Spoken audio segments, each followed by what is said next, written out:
Okay, guys, if you didn't know, today the government shut down. This is not a joke.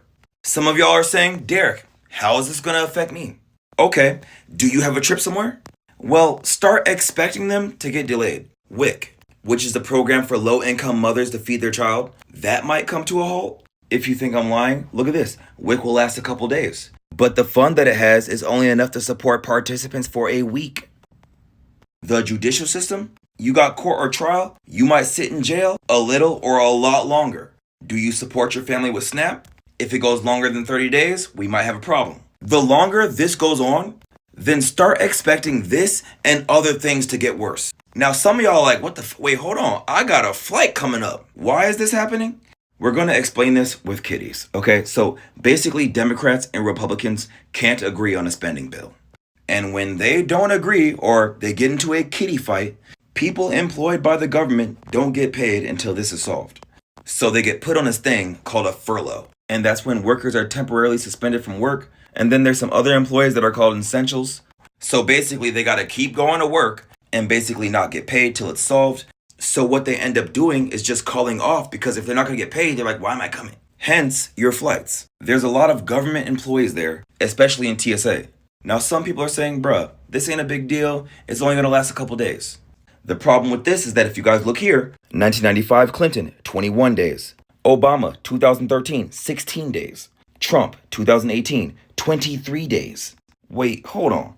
It was actually 35 days. Which means if we're looking at the trajectory of where this is headed, everything that I mentioned and possibly more could be at threat. This could be catastrophic. And y'all know what's crazy?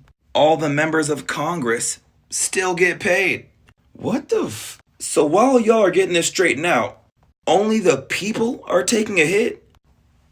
I don't know if it's just me, but no, that. None of y'all should be getting paid. Y'all playing with our lives. All of this is happening because they couldn't agree on healthcare. The Republicans believe that the Democrats are trying to give illegal immigrants healthcare and other things with a budget of $1.5 trillion.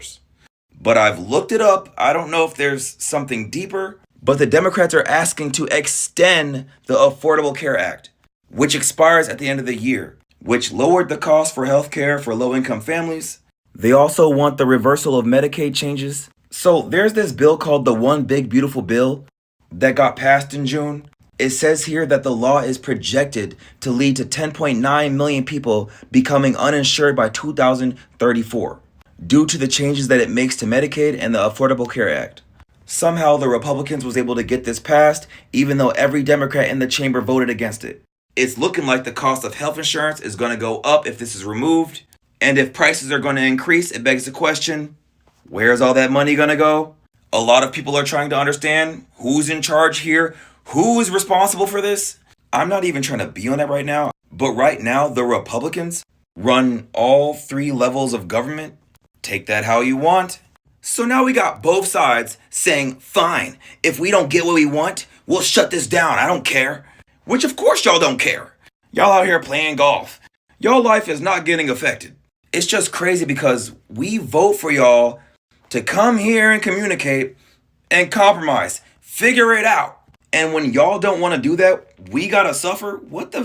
They need 60 votes to continue. I'm looking at the seats. The last vote was 55 Republicans, 45 Democrats. What? Y'all couldn't get 5 Democrats to vote with y'all? It's looking like neither side wants to compromise, which if that's the case, guys, this might be the longest government shutdown we've had in history.